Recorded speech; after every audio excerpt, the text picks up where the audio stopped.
Welcome to the Fix-It Garage. We don't just admire supercars, motorcycles, and even airplanes. We tear them down, build them better, and show you how it's done.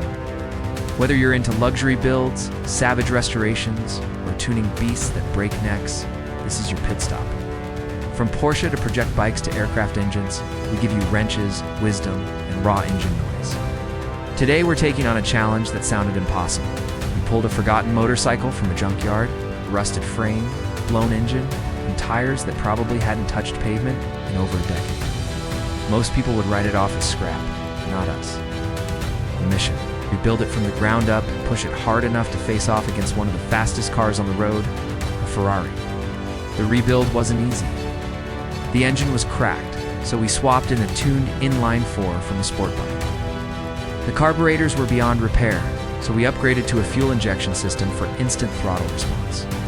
Every piece of wiring had to be redone. Every bolt was touched. It was basically a brand new bike hiding inside an old shell. When it came to design, we didn't just want speed. We wanted a machine that looked like it belonged in a futuristic street race. Matte black paint, neon underglow. Custom exhaust screaming at 14,000 RPM, this was no longer a junkyard reject. It was a weapon now for the twist. When we finally rolled it out to test against the Ferrari, nobody thought it stood a chance. A supercar worth hundreds of thousands against a bike we built for just a few thousand in parts. But the moment the lights went green, the bike launched like a rocket. By the quarter mile, the Ferrari was behind. The junkyard motorcycle had just smoked a supercar. This build proved one thing: you don't need millions to create something powerful. You just need vision, tools, and a garage. Would you put your money on the Ferrari or the bike?